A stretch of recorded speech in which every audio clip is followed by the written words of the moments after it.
broke? Not, yeah. There was someone who fell, and then we thought it just fell. I was afraid. Yeah. I didn't know that.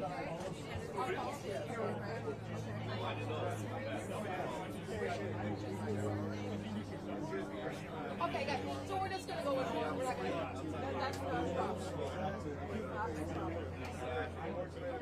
Not a house cat, a street cat.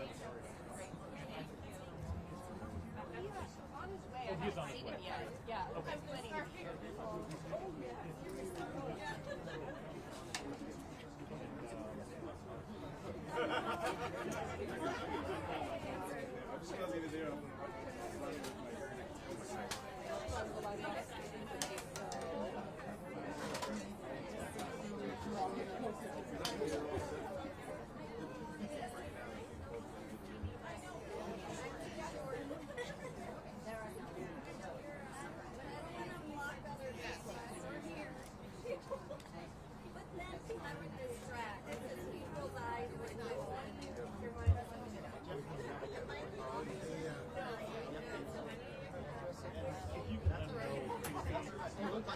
We're about to go. Yeah, okay. Yeah. Thank you, sir.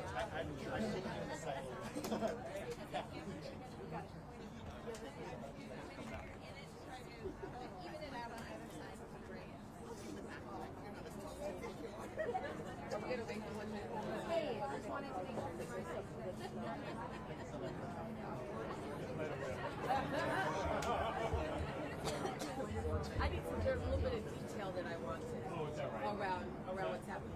Okay.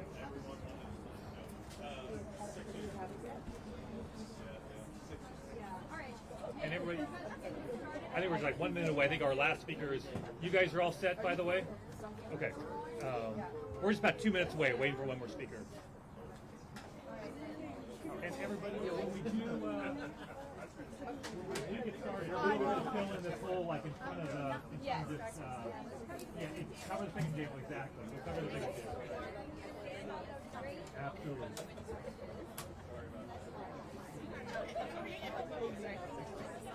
There you go. That's perfect.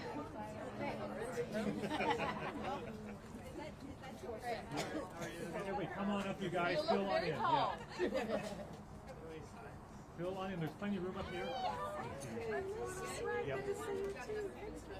Absolutely. And speakers, if you guys can come up front, would be great. Mayor, if you've got a second, we're going to bring you up front. Okay.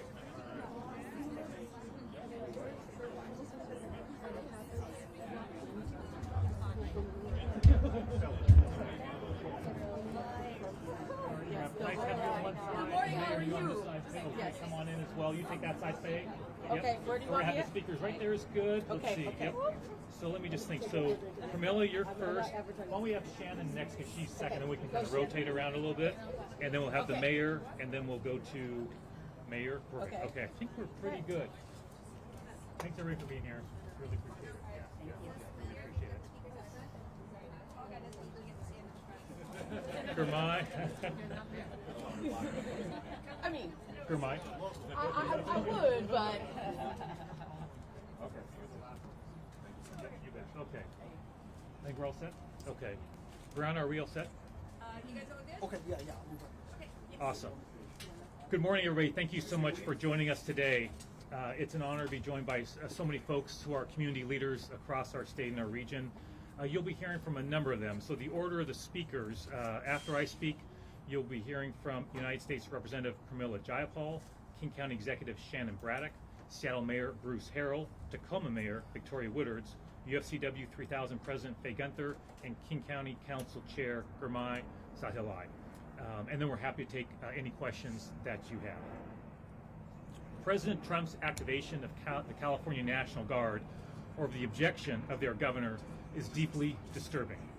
We're all watching these events very carefully and other events across our country. Washington has joined in support of California's lawsuit challenging the president's actions. We want Washingtonians to know that we are working hard and coordinating closely to ensure that our state is prepared. I'm here today with my fellow elected officials and community leaders to ask the people of Washington State to join us in protecting our state by ensuring that demonstrations over the weekend are peaceful. I support, to put it mildly, the right of people to have their voices heard. I have, like I suspect the people behind me, attended many protests myself. In times like this, it is not just a right that people have to express their opinions about their government. In my view, it's their duty. It's that important. Speaking out against a chaotic administration that repeatedly violates the law is critical to our democracy.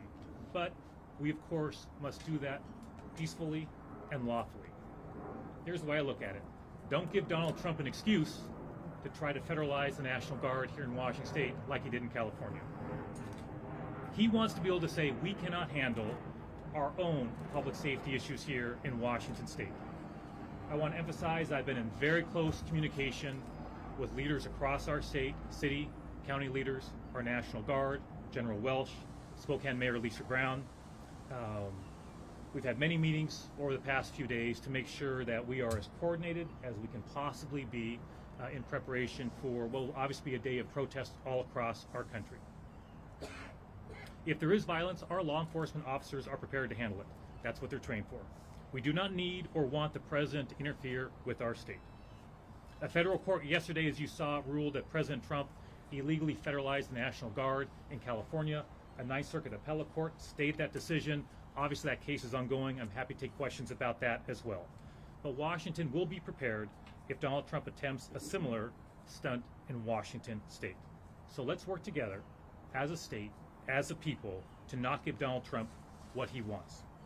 We are strongly encouraging all Washingtonians who plan to demonstrate to follow law and keep your protests peaceful. With that, I want to turn to our speakers. I just deeply appreciate they're all extremely busy, especially these days, but we just really wanted to come together to communicate to the people about the situation, about our preparations, and just really appreciate their strong leadership during these times. Thank you so much.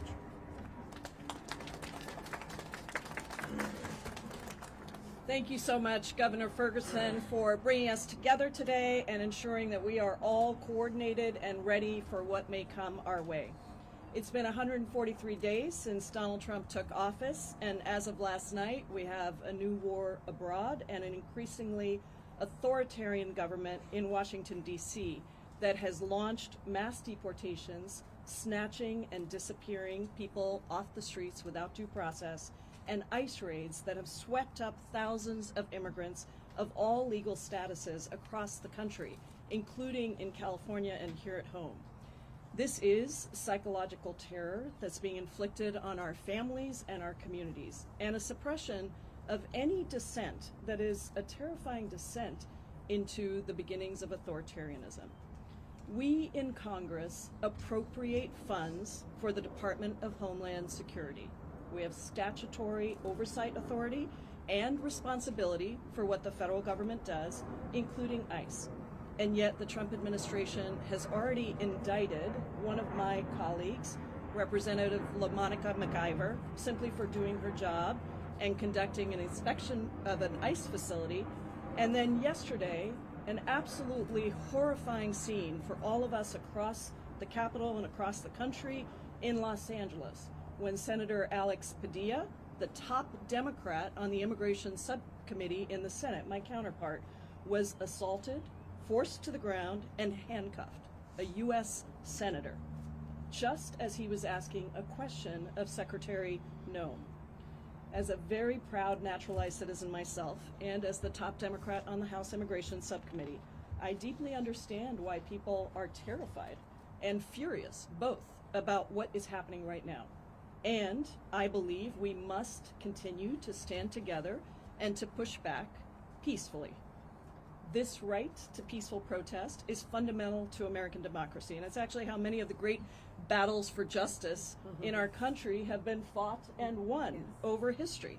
And I'm proud to live in a state with these elected leaders where that right is respected and where we have shown time and time again that we know how to nonviolently, peacefully protest, placing our hands on that moral arc of the universe and pushing it more quickly towards justice. I'm proud myself, both prior to Congress as well as in Congress, with the late great civil rights hero, Representative John Lewis, to have been engaged in those nonviolent civil disobedience protests. From our history and from around the world, What we know is that nonviolent resistance is actually twice as likely to succeed and in achieving its goals and to be sustained over time. So, as the Trump administration tries its intimidation tactics on us, I urge people to continue your peaceful protests and build our movement of peaceful nonviolent resistance. Let us be smart. The Trump administration is going to continue escalating, going to continue to deploy the military against our own citizens as they did in California. They want us to be afraid and to not come out. They want us to provoke violence. They want a confrontation. They want sensational scenes on television, even if it's just AI created. They want the American people to be afraid so that we don't notice that they're stealing our health care and dramatically increasing the funding for an already out of control Department of Homeland Security. They want outside agitators and perhaps planted provocateurs to come in and incite us to their kind of violence. We cannot fall into that trap. Our governor, our mayor, our elected officials are organized. All of us are coordinating. We are ready to protect any peaceful protesters and to make sure that violence is not part of our streets. Let's not let them win. Let's meet their hate and their violence with our peace. Let's make sure that the American public sees clearly who they are and what they're doing. While they are promoting an authoritarian, militarized state, let's show them what peaceful protest, justice, and democracy really look like. Thank you, Governor.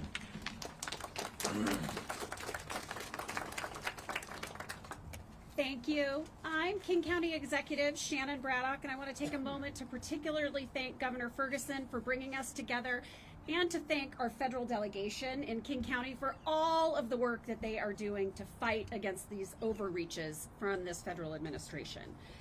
This administration has shown time and again that they will federally overreach, they will violate the law in attempts to usurp local control. King County continues to resist the unlawful and unconstitutional actions of the Trump administration, and we will protect our residents, and we will support and champion the constitutional right to protest freely and peacefully without interference. But as I need to reiterate, those rights do not extend to acts of violence.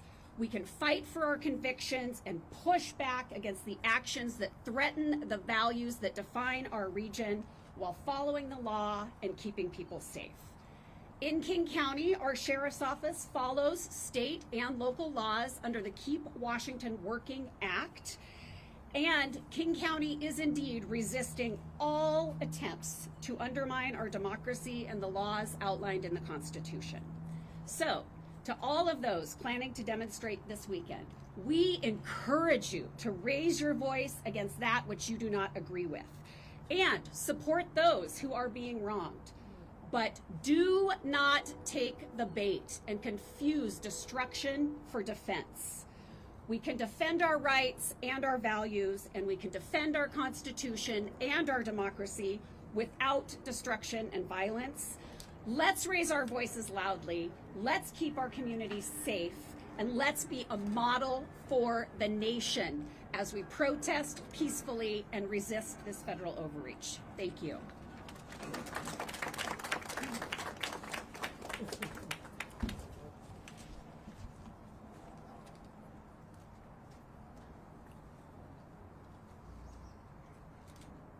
The Trump administration commandeering of the National Guard, the deployment of U.S. Marines against residents, the weaponization of immigration enforcement is an egregious overreach of federal power.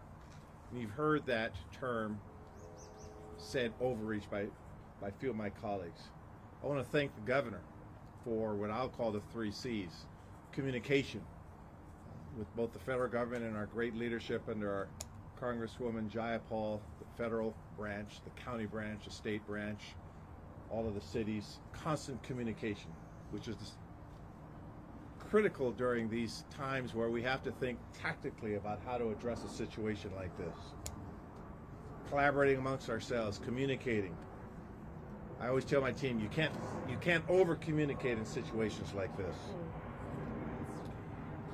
We continue to be unwavering in our support of our immigrant and refugee communities who are an essential part of our city, past and present. And I want to recognize our strong labor partners here that are leading us and partnering with us in this work. Thank you for being here. We are aware of rumors and media reports about tactical ICE teams being deployed in Seattle, but to be clear, as I think we've been on many occasions, the city does not coordinate with ICE, and we do not receive notification from ICE or the Department of Homeland Security about special tactical teams. We have to base our tactical preparations on rumors, so we don't have that line of communication, which would be ideal. I believe that a federal government actually has a sacred pact with cities and people. I don't know how you pull away health funds, public safety funds, cancer research funds. Violence and destruction only gives Trump what he wants, a spectacle that justifies his brazen use of force. So the City of Seattle and the Seattle Police Department are closely coordinating with our state partners on preparations for this weekend's demonstration so people can express their First Amendment rights safely. We will be activating our emergency operations centers so all departments are coordinated on their response. But I close again by thanking our governor for his leadership, for coordinating with all of us. I've been in office for a few years now, and I have to tell you, this level of coordination, I haven't quite seen it this heightened in a situation like this. But this is what we get with the president we have. This is also where we will shine and demonstrate who we are. I've said on other occasions, we know who we are. We know what we stand for. We know how welcome we are. We say that proudly. So thank you, Governor, and I will turn it over to our next speaker.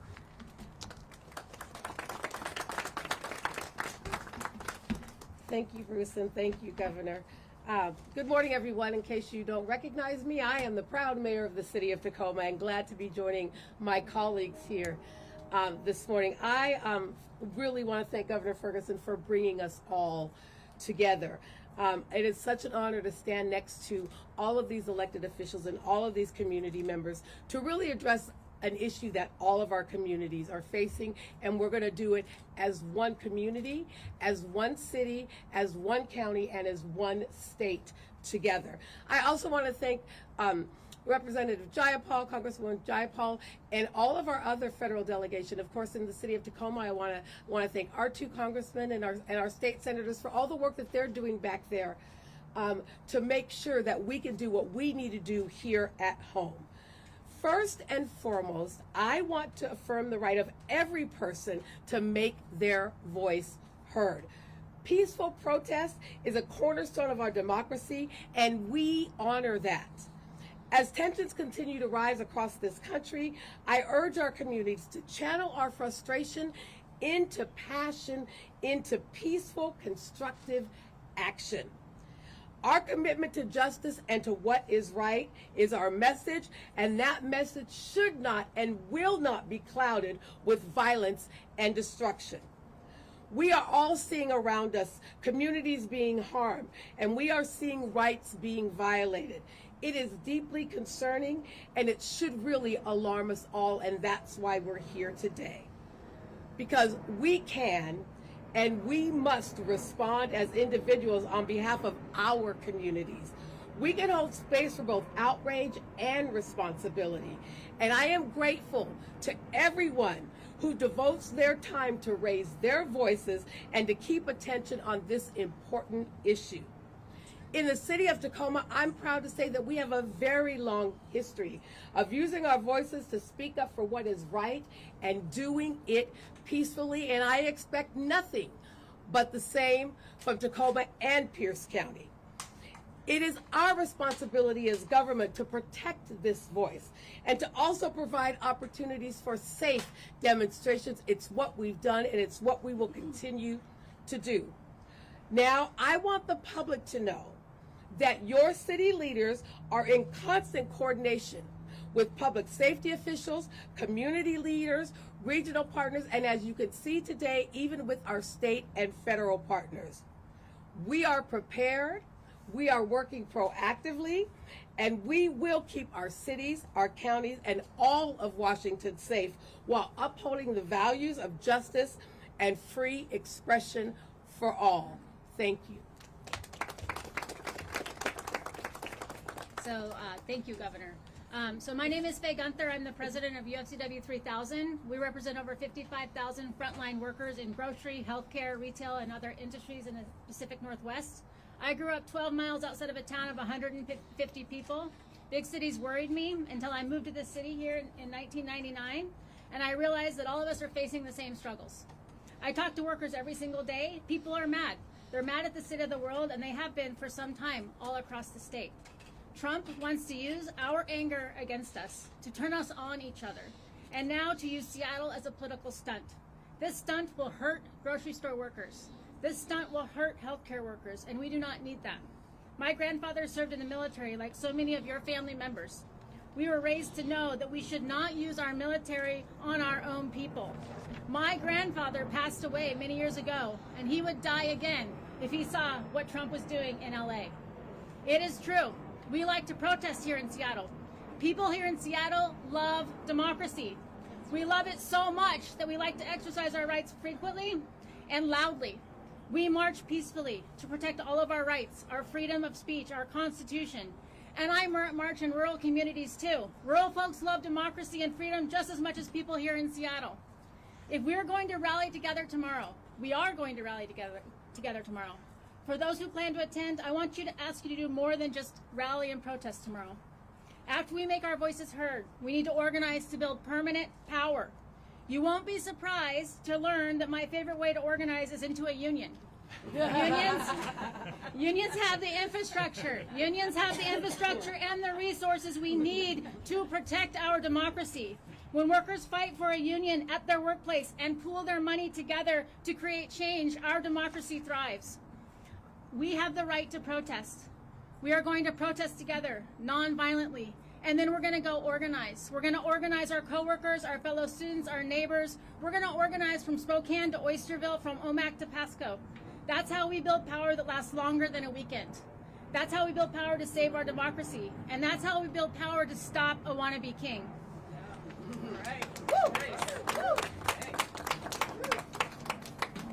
Good morning, everyone. I'm Gurmai Zahalai. I'm the chair of the King County Council, and I want to thank all of our elected partners who are here, our labor partners, and definitely our media professionals who are covering this story and getting this important message out. And the message is very clear. We want to support people's right to protest peacefully. We are in a moment of national crisis, one being fueled and not calmed by the President of the United States. Over the past month, we have seen over and over again that he has escalated threats of mass deportation. He has banned people from several from several nations. He's pushed the boundaries of the law to target vulnerable communities. These actions are not about safety. They are about hate, division, and scoring political points. And when you rip families apart and tear valued members away from our communities, all of us suffer. That's why we're here today, not just to condemn what's happening, but to affirm the constitutional right to peaceful protest. We must protest. We must resist. We must sue. We must advocate. We must vote people out of office who do not represent our values. But as we raise our voices in resistance, let's also remember that protests are not just expressions of anger, they are acts of caretaking. We are here to care for our immigrant neighbors, for our trans neighbors, for our black and brown neighbors, our working class neighbors, and we are here to take care of the neighborhoods where we are protesting. These are part of our communities too, the small businesses, the homes, the local government personnel trying to keep the peace, and for those who may not agree with us, we're here to take care of them too. In the face of a president who seeks to destabilize and divide us, we must be the peacekeepers. We must be the protectors. We must be the caretakers of a better, stronger, more united King County and United Nations. Thank you so much. Thanks to all of our speakers, and we're happy to take any questions that folks have. And of course, I can help answer, but others will jump in as well as appropriate. Yes, go for it. Yeah. Dr. Ferguson. So thank you everyone for sharing of how you want to protect Washingtonians in this current moment. One thing we know that is that there is a loophole in the Keep Washington Working Bill that allows the Department of Corrections to send people from Washington into ICE custody. In this moment, ICE is violating all forms, all laws, and we have Washingtonians now sitting in Djibouti en route to South Sudan. The person who's there, his name is Twan. He served 25 years in DOC prison. He's done his time. ICE violated their own rules, and he's been sitting for 2 weeks in Djibouti. Where are Washingtonian elected officials? What are you all saying? Why aren't you bringing him home? He should be subjected to some kind of due process at the very least, but all we have is silence. So I want to ask you, Governor Ferguson, and all elected officials, what are you doing to bring Twan home? What are you doing to stop the loophole that allows the Department of Corrections to transfer Washingtonians to ICE custody in this moment where ICE is really killing people, kidnapping our people? You have a responsibility to pardon people who have done their time. This is not letting people off. They have done their time. We need to let them come home to their families as U.S. citizens are able to. So we're calling on you all to respond right now to bring Twan home. Thank you for expressing that. And there have been, well, I don't know that situation specifically. There have, of course, been numerous situations that have been deeply disturbing here in Washington State and all across the country. My team is here. I believe we have from Congresswoman Jayapal's team is here as well. We're happy both at the federal and the state level to chat with you after this press conference to learn more about that situation and see what we can do about it if that works for you. Yes, absolutely. Yeah, Pramila, go ahead. Let me just say a quick thing. I actually conducted a shadow hearing on Friday where we had numerous members of Congress, because we're not allowed to hold hearings on things if we're not the majority party. So we went ahead and just did a shadow hearing, and we actually had the attorneys who are representing that horrific situation where Twan and a number of others were picked up and deported against court orders, by the way, to a third country. They were going to South Sudan, they were diverted to Libya, and then taken to Djibouti and held in a metal shipping container. I have to tell you, this is stunning. So we're happy to coordinate with you on that particular individual, but we are working very closely with the attorneys to try. None of them have had due process. None of them have been able to get in touch with their attorneys. We're very aware, and I'm happy to speak with you more on that. And while you're doing your shadow hearing, Thanks. change the shackle with the other We understand. So we're happy to chat with you after the press conference if that's okay with you. If you'd like to have that conversation, we'd be delighted to have that. Thank you so much. If Jim. it's the right thing to do. We have a Thank you. question here.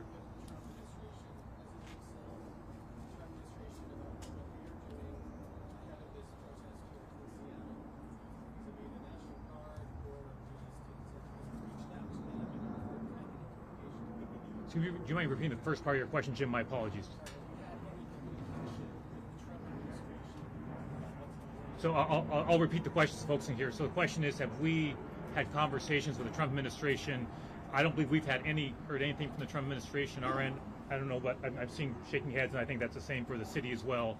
And look, to be clear, that is not the way they operate sharing information. Governor Newsom made it very clear. He had a phone conversation with the president himself, I believe, less than 24 hours before Donald Trump federalized the National Guard. Governor Newsom made it very clear he was caught totally by surprise by that there's no mention of that. So, look, if you can't have a conversation with the president himself, right, and get information, and that's, look, to be clear, that's just true throughout state government on any host of issues. Communication with the federal government is very difficult when we reach out on any number of issues. So I'm not surprised. I can check my team, but honestly, Jim, we've got a lot going on, and frankly, I'd be skeptical of any information I receive from the federal government, to be perfectly honest. If the president himself, in talking to the governor of California, is going to mislead the governor of California directly in a phone conversation, come on. So our job is to focus on what we can focus on right here. That keeps us plenty busy. But look, the federal government has not been helpful. And that's putting it very delicately, okay? That's putting it very mildly. They're escalating the situation. We saw what happened with the senator from California yesterday. I mean, honestly, give me a break, right? Like, that is not our focus right now. And I would take anything they did say to us with a heavy grain of salt. So our job is focus on what we can focus on, make sure we're coordinating, doing everything we can to prepare. Yes, we'll get around here, but just one second, go ahead. It's a busy day tomorrow in Seattle. Not only are there protests and the new developments, but there's Yeah. 405 is going to be shut down. Isn't this a situation where you need to call for some sort of extra assistance to manage all of that? We think we can handle our situation with the partners that we have reflected here.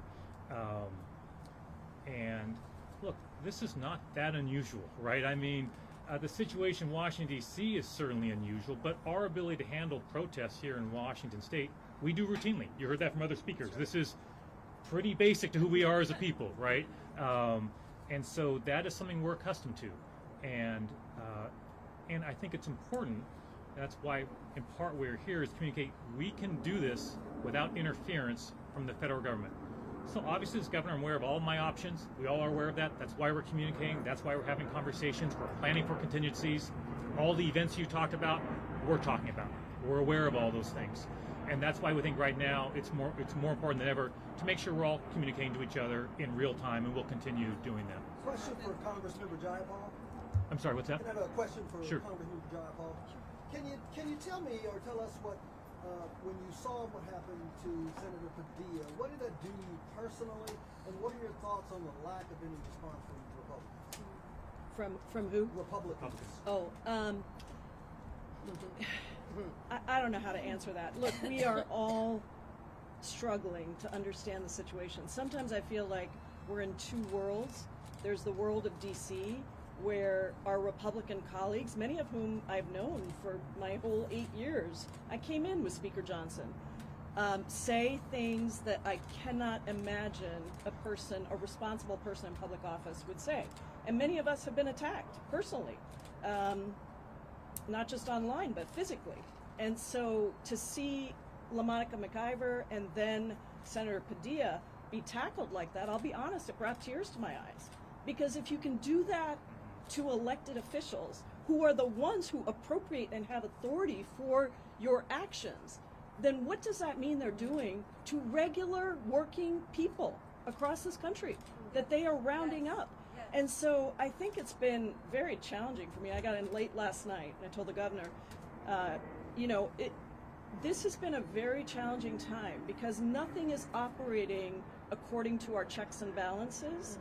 And that is why it is actually really important for people to be in the streets peacefully, but peacefully, because they are dying to provoke a confrontation.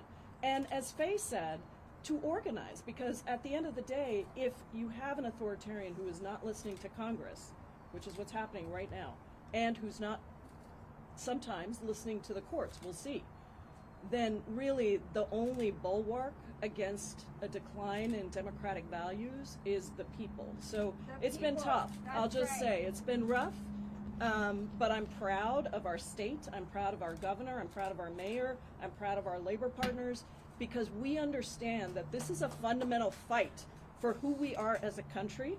And democracies fall very quickly to authoritarians, not over years, but very, very quickly. And we're going to do everything we can to stand up for the people. 1776. Congresswoman Jayapal, your colleague, Anna Paulina Luna. Excuse me. Thank you. Thank you. Fascism and authoritarianism by any means necessary since 1776. Thank Do you, sir. not tell us to sit down, because we will not sit down when our community members are being stolen, when our family members are being stolen. We are protecting our families. Do not tell us to stand down and sit down. This is America. We were founded on the right to protest, and we will protect our communities. Thank you. Boston Tea Party was not peaceful. Thank you. We've been doing this the right way, and Tom is still sitting in a shipping container. So, Mayor Harrell, I have a question, please. I was Just assaulted a moment. in Seattle. I would like my question answered, please. Just a moment. The mayor will be happy to chat with you afterwards. I'm just going to finish answering the question that we just received, if that's okay. Thanks for asking that question about the senator from California. I'm not a member of Congress, but I'm just going to share a little bit of a perspective as an American. There are so many things about that are disturbing. Just one additional, maybe two additional elements to what I think Kimberly covered it pretty well. But the response from the administration, from Secretary Noem after it happened, was to lie about it. They literally said the senator did not identify himself. I'm sorry, I've seen the video. That's right, he did. He did very clearly. Number two, to your point, Congresswoman, if this is what happens to a United States Senator, he was escorted into that room. His staff was there with him. If that's what happens to a U.S. Senator, being taken to the ground forcibly, handcuffed, in front of public view, imagine what could be happening behind public view. And to your questions earlier, okay, that we're happy to chat about after the press conference. And so that is why we're coming together, because trust me, we feel the same frustrations that many Washingtonians are feeling. But again, I think Mayor Woodard, you expressed it, I think, well, which is the idea of outrage and responsibility together, right? Yep. The outrage, but doing so responsibly. Otherwise, we're simply playing into the president's hands. And, yeah. Oh, I'm sorry. Oh, yes, go ahead. I mean, yes. I have two questions. Yeah. Both good. The first one is, what's the plan to control this group that is very identifiable, that comes to this protest, and they turn him into a chaotic, and that's what people see. Is there in any city or statewide plan to control that group?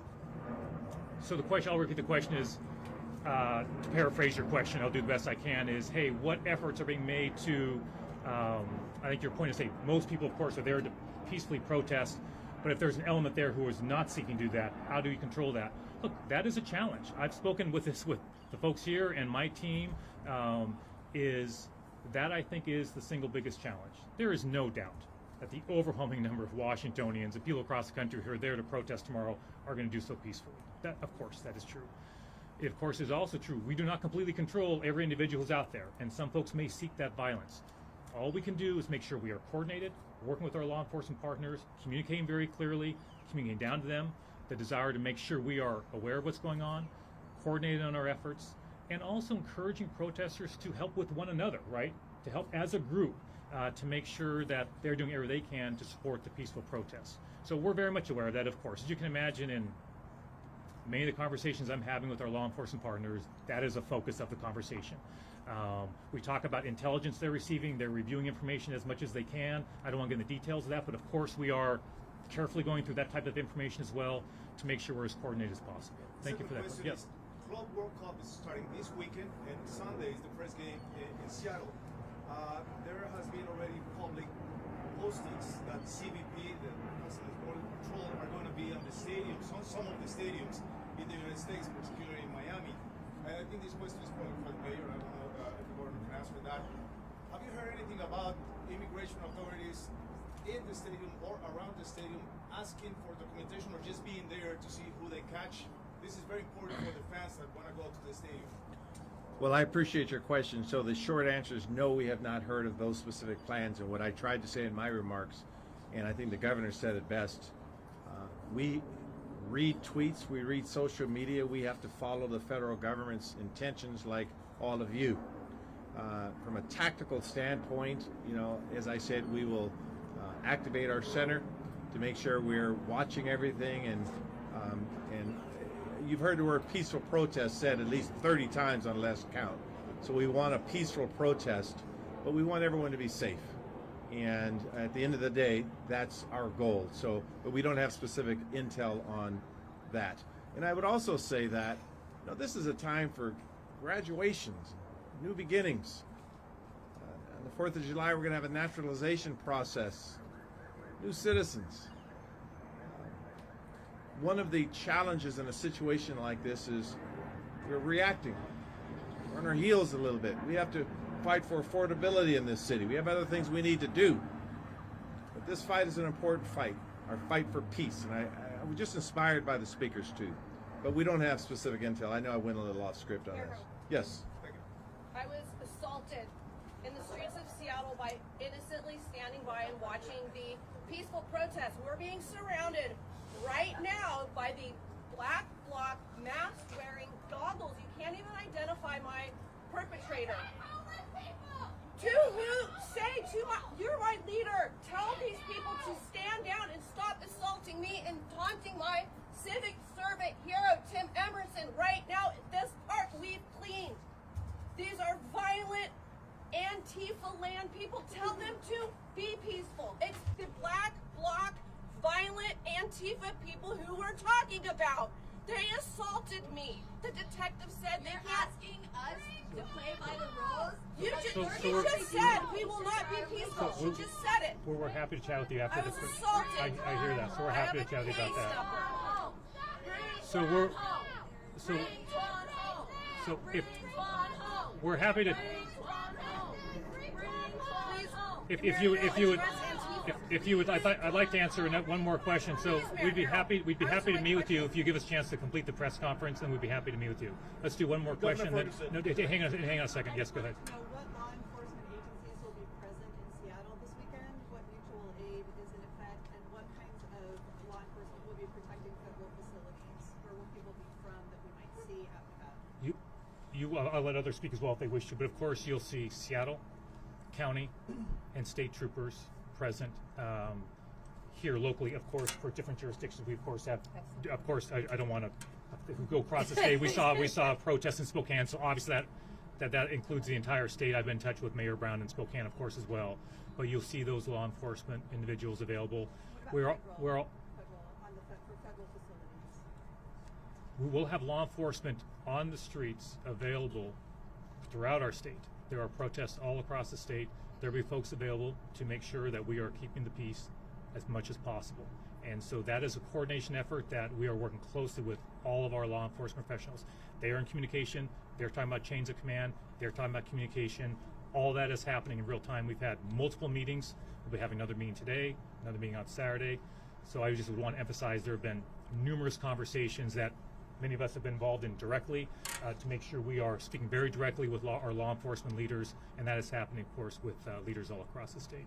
So we thank all of you for being here. We'll be hanging around afterwards if folks have additional questions. Really appreciate you being here. Thank you very much. Thanks, everyone. Appreciate it.